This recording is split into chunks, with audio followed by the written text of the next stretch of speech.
keep us alive just about in the summertime, you know, just those streams on the winters. You said last class that some of the water froze solid inside the house. That's true. We had a water dipper, and it was in a pot about that big in the house. So like I say, we didn't have no running water. We had a pitcher pump. Until I was 17 years old, that's when we got running water in the house. But the handle would be frozen into the thing. I hear my granny in there breaking it up where she could make some coffee, you know. So how cold it would be in the house, you know. And like now, the cabin I live in, they were actually probably 100 years old, and it ain't quite as big as this room, but I took two of them and put them together and built them, and we really do it. But now I insulated it real well and all, you know. But yeah. How did you store food when you grew up? Sorry? How did you store food when you grew up? How did we store food? That's a good question. Let me tell you what we do. We would kill hogs in the wintertime. We would pick the coldest day of the year.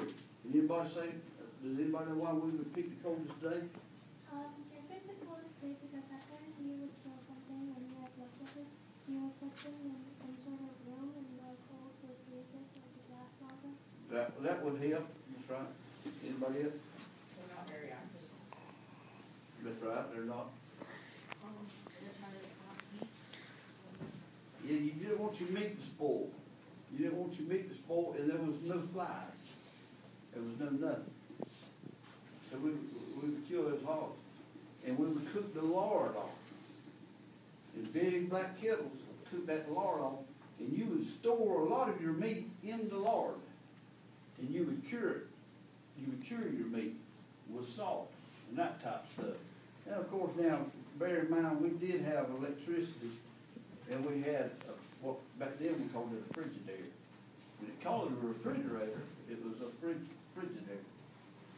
And but that's how we would keep a lot of our meat and store it. What eats the coyote and what else can the coyote eat? What eats a coyote? Other coyotes. I have seen that. Other coyotes eat coyotes. And you're asking what does coyotes eat? What else can they eat besides you? They eat anything. They are a survivor. I have seen them. I've seen them dig up dogs, dead dogs. I've seen them eat berries. I've seen them eat corn. There's absolutely nothing I haven't seen them eat. To be honest, to be honest. They have a digestive system that is absolutely unreal. You know, I mean, they're very close to a buzzard when it comes to that. Nothing makes them sick, my knowledge. Will anything eat a coyote besides another coyote? Sure. I mean, I'm sure, you know, buzzards, of course, will eat coyotes. But usually it's the coyotes eat everything else, other than some eat coyotes. He's kind of more toward the top of the food chain in that. Yeah. Well, coyotes, that's not dangerous, like close dangerous, or would you like heart conference? He's saying that would a coyote be a scavenger or would it be a carnivore? Probably it's an opportunistic hunter. So if you're hungry enough, I'm assuming, correct me, that he'd be a scavenger if he finds something dead, like you said, a dead dog, he'll eat that, or he'll eat berries, or he'll eat a deer, or whatever. He is a survivor. He'll eat whatever he has to be to survive. Yes. What is a buzzard? He's a vulture. A vulture. He's a big bird. A bird that eats carrion. That eats dead animals. You see those big black birds? On the side of the road, when there's a dead animal, and you see a bunch of birds kind of hopping around, eating things. And then you circle around.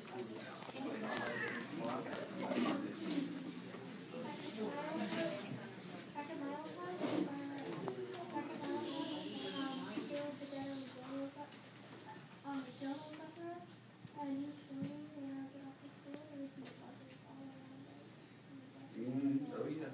She mentioned armadillo. You know, I can remember when there was no armadillos here, just like there was no coyotes. Oh yeah, there was not an armadillo. nowhere around these parts. They also come from the west and moved east, yes, ma'am. What other animals like coyotes live here that Well, we have black bear, we have actually a lot of black bears. You know that for the first time ever, this past hunting season, there was a bear season in Lowndes County, right here where we live. But there are a lot of other animals out there. There's bobcats, there's fox.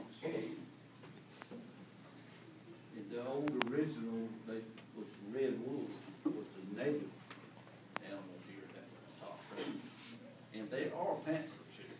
They was killed about 2 miles from my house, about 7 or 8 years ago. Which is a cougar, yeah. So, when you say red wolves, are they actually red? They had a tint, they were gray, and a lot of the hair on the onion, they had a reddish tint to them. And he was bigger than a cow. I don't know that much about them, because I never knew them bigger. What do armadillos eat? Excuse me? What do armadillos eat? Armadillos eat a lot of grubs and worms. So, deer weren't as big as they were now, back when you were like a kid? Were the deer bigger? Or like, were they smaller? All right, that's a good question. I'm glad you brought that up. I've actually got the stocking record for the state of Georgia. I had talked about this in class earlier. When I was just a kid, young kid, there weren't very many deer at all. And I didn't know why at the time, but the reason why there weren't very many deer was around these parts was, has anybody ever heard of a screwworm? You have? Yes, sir.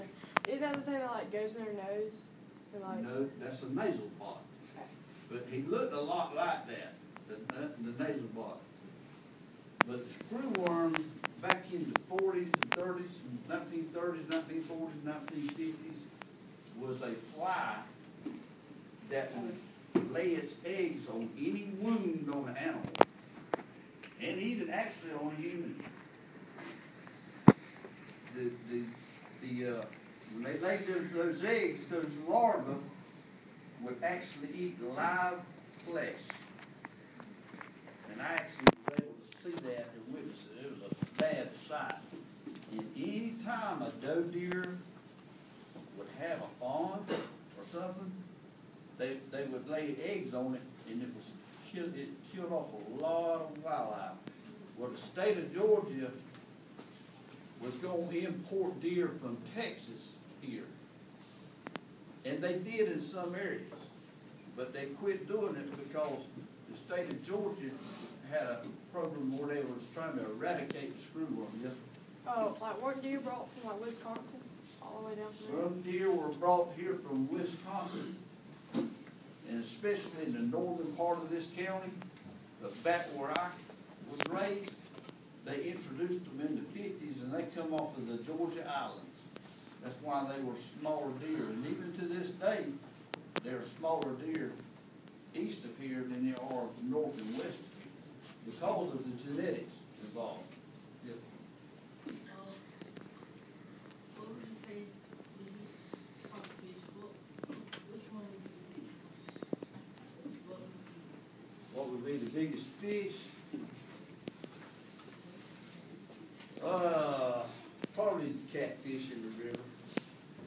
We caught some real big catfish in the river, 15, 20 pounds. Did y'all ever catch any real big jackfish? We catch some real big catfish, especially down toward Fargo. Yes, sir. I've been there a lot. Uh-huh. Y'all can go fishing there all the time and stuff? Yes, sir. Uh-huh. Yes, ma'am. What eats an armadillo? What eats an armadillo? Every predator out there will eat armadillo. Every coyotes. I've actually seen coyotes. You know, armadillos lives in burrows in the ground.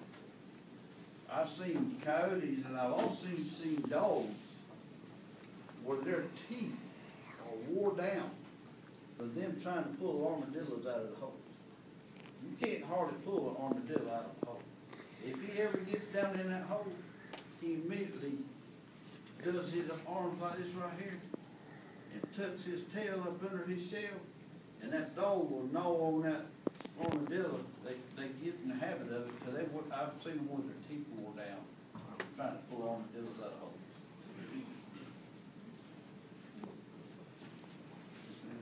Were you ever at FFA? I was in FFA when I was young. I sure was, when I was in school. Sure was. FFA, thing is, man. Did you have any pets when you were young? Did I have any pets? I certainly had some pets. Mainly good dogs. And, I had a lot of deer dogs. We used dogs an awful lot. We had working dogs, is what we had, you know. But I also, the first piece of transportation I ever had was a horse. I wanted a horse so bad when I was young, and I worked saved up my money, and I was 13, and I bought a horse and a saddle and a bridle, and I remember I paid like $90 for that horse. And if I could find another one like her, I would buy her today. But me and that horse roamed the woods for about 4 years together.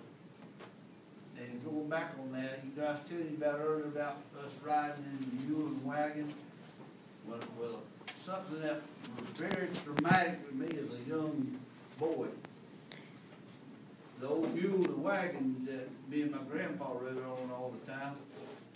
Something happened one day and it bothered me. My grandpa wanted me to go turn the old mule out of the mule lot that we kept her in. Now, I couldn't understand why he wanted me to do that. And he said she's going to die. He said if we don't get her out of there, we won't be able to get her out of there. We didn't have a tractor. We didn't have any other way to get her out. And I said, well, why do you want me to do that? He said, I want you to take her out of the pen and lead her way down the road. Well, I couldn't understand that. And he told me, she's got the blind staggers. That's what he told me. Well, I didn't know what that was, but nowadays I do know. Anybody ever heard of encephalitis? That's what she had. And she certainly done just what my grandpa said, because we had to get her away from there. You know what I mean? Very close. Did y'all farm? We did farm. We grew our own garden, sweet potatoes and corn and butter beans and peas, and we kind of lived off of that, you know. And we would take the stable fertilizer and use it. We didn't have other fertilizer. Yes, sir, then I give you. What is it like the blind thing? The blind stagger, that's a disease spread by mosquitoes in horses and mules and in people. It was a disease. The blind stagger. Yes, sir. That's my question. That was your question? So, you said y'all used to dog hunt a lot? We do, and my son still does have a bunch of hound dogs. That's how my grandfather hunts now. He doesn't still hunt. That's right. What's your grandpa from? Austin Loach. See,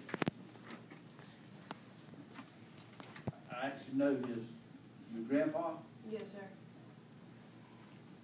Just show you how funny things are. I knew where they come from. You know where they at down in Evans County? Yeah, Tarver. That's right. Well, I didn't live but a few miles from there. That's where I'm talking about. Yes, sir. As a matter of fact, Mr. Dan Deloach, Yeah, that's my great-grandpa. that's your great-grandpa, Yes, sir. practically raised my dad. Oh, really? That's exactly right. Yeah, and Aunt Gladys, see, I actually call her Aunt Gladys. Yes, sir. See, I done about found some kinfolk here. And this is his sister too. Yes, Oh, is that right? What's y'all's mom and dad? Ashley and Apple and Craig. Okay. You know where I'm coming from, down there in the flat. Yes, sir. Our whole family lives in Hinch County. That's right. You said that you, did you dogs hunt? What kind of stuff did you, like, hunt with dogs? When I was growing up, we coon hunted, and we hog hunted with dogs, and lots of years I deer hunted with dogs, you know. I've got a lot of pictures of me and my dogs when we were young and all that. Yes, ma'am. Did I ever make a coon skin hat? Growing up, Daniel Boone was what I thought the world of Daniel Boone.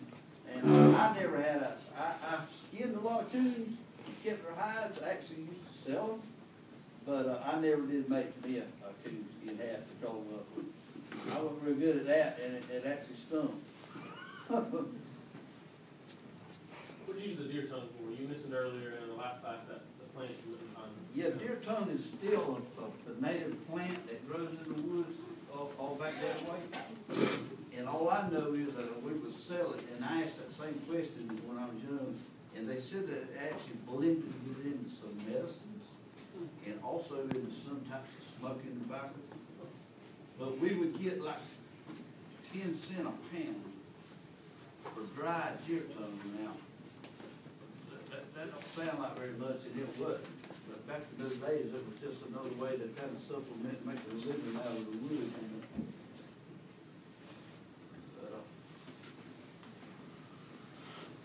Yeah. Now, they would go hiking somewhere that was dangerous. Say again? You ever went hiking somewhere where it was life threatening? Oh, yes, I've been in some situations that are very life-threatening, especially in the wildfires. We talked about this in that last class, and we've had some devastating wildfires that killed everything in its path pretty well, unless it could get under the ground. Yes, sir. Are you talking about Fargo? Or I'm that big talking old? about Fargo, all back down that way. Yes, sir.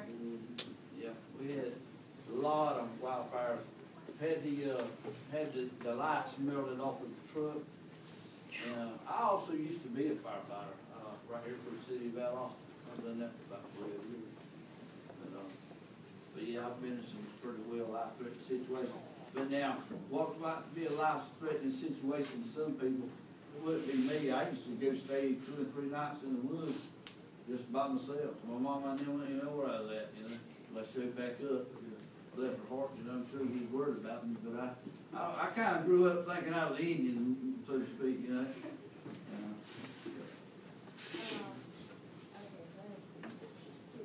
Okay. One, what was the worst fire that you ever, went against in the fire? The fires in '07 was very bad. The Bugaboo fire, it was the biggest fire that had ever been around these parts in my lifetime. The worst fire they claim was in 1955, but these fires burned practically all of the Okefenokee swamp and all of the surrounding woodlands around it. Now, with that being said, it was something that was inevitable. It was going to happen regardless. You can't protect something like that but for so long, because when you protect it, it keeps growing in layers. The woodlands, the fuel supply gets more and more and more and more. And then one drought period, one lightning strike, and it's off to the races, and you cannot stop it because of the fuel. The last few days and nights, we've been control burning. Does anybody know why we control burn? So it doesn't like spread farther? Excuse me? So it doesn't like spread farther? If you control burn, that takes the fuel supply away to where a devastating wildfire cannot live no longer. And you can control it. Because you have already removed the fuel supply. Yes, ma'am?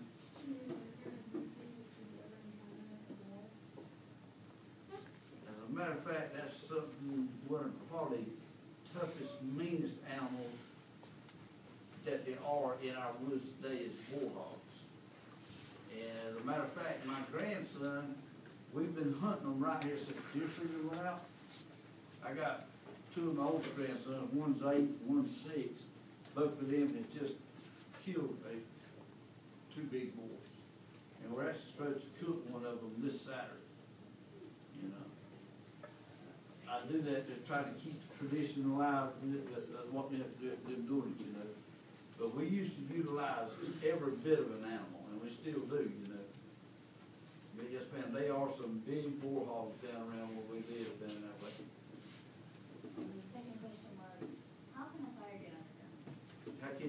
underground. Okay, you have your mineral soil there. It's kind of like this jug with the water in it. From right there down is mineral soil. And from right there up is from years and years of leaves, pine needles, twigs, branches, grasses, all of that right there, and we call it turf. I've seen the turf be that thick where they hadn't been fired for probably thousands of years. And the tree will be growing up here. Big pine tree or a big cypress tree.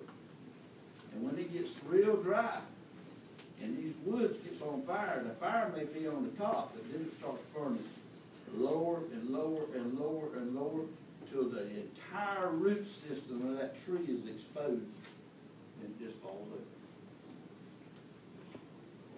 I mean, that's something to see. And I actually was able to see that in '07 in the Pinhook Swamp Fire, in Okefenokee Fire. It was like I described it in the earlier class as a moonscape. It was like a giant big swamp, which is what it was, like a jungle. And after those fires, it looked like literally like a moonscape. And with one rain, overnight practically, it just all turned green again.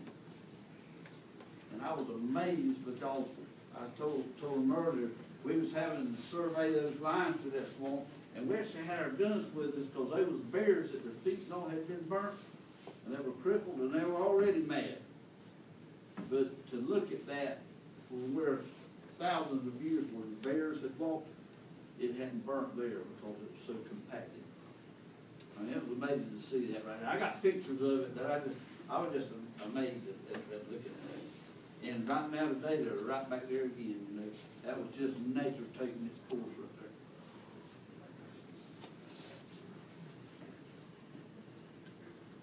Any more questions?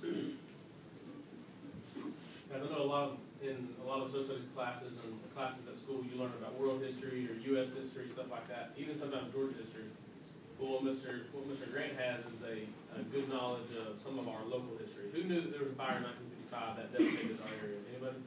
I had no idea. Before Mr. Grant started talking about it last period, I had no idea. It would behoove you, it would benefit you greatly if you talked to people that were alive before you were alive.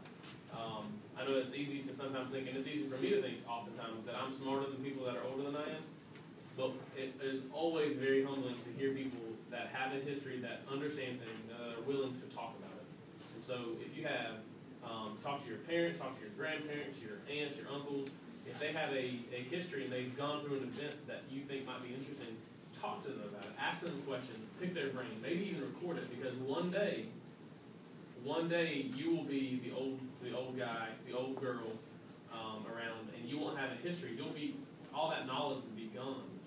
I imagine your grandpa had said, you know, with encephalitis, he called it blind walking. Blind staggers. Blind staggers.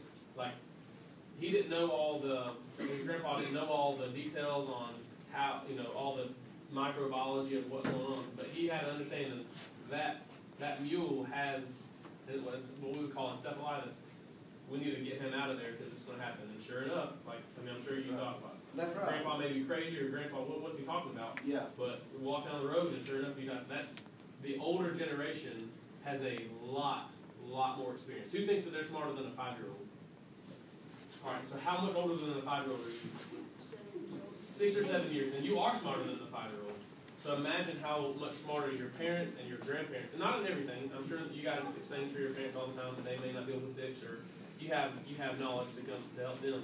But as far as real world, how to live, how to get things done, your parents and your families have a thing. So I think if you could ever talk to somebody like Mr. Grant that has been through this, like he said that he was born I don't know what you said earlier, a couple decades late, like, Right. He went through stuff that he didn't, what you said last Well, year? I was born 100 years behind, or got to live 100 years behind times, you know, so to speak. So if we had a tornado or an earthquake, or, I mean, not earthquake, a hurricane, or for some reason our electricity went out and your water didn't come, would you guys be able to live at your house? Think about going to the bathroom. What would you do with poop? What would you do with pee? What would you do? Now, then where are you going to get water? Are you going to get water near the well where you just buried your poop?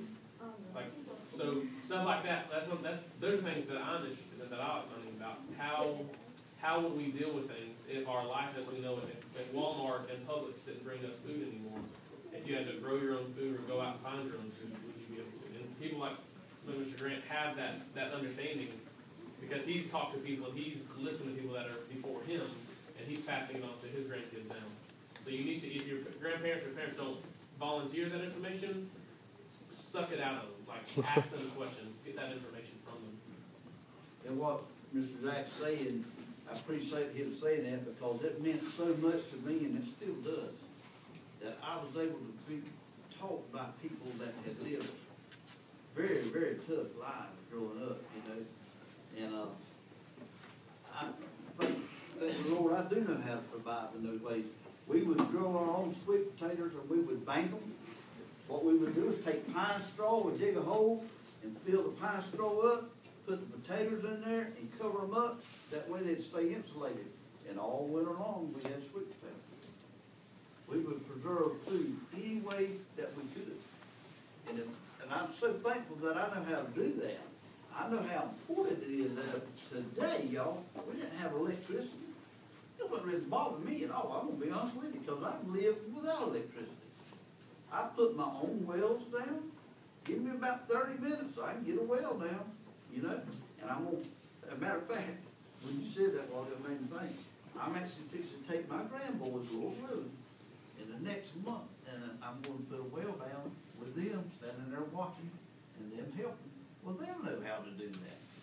To get good, clean, healthy water out of the ground.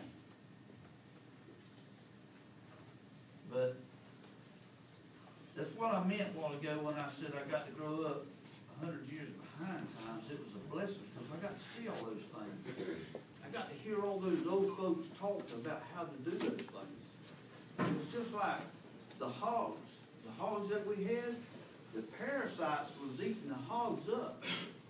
They got internal worms in them. Well, we didn't have any way to inject stuff into all the products that are out there nowadays. What we done is we took a big black iron pot, and I learned this from my grandpa and my old uncles. A big black iron pot, and we'd take corn and put it in there and soak it for about 3 or 4 days. And the corn would swell up. And then we'd put fat lighter. Anybody know what fat lighter is? It's like, I mean, it comes from pine trees. It's real good burning wood. That's right. It's real good burning wood, and ain't much of it left anymore. It was from old growth pine. And we would boil that corn, and then you know what we would put in it? Red Devil Lye. Does anybody know what Red Devil Lye is? You can still buy it to this day. Red Devil Lye. It is a very, very strong alkaline base. And we would put it in that corn, and they would cook it into that corn. We'd have the hogs in the pen, and we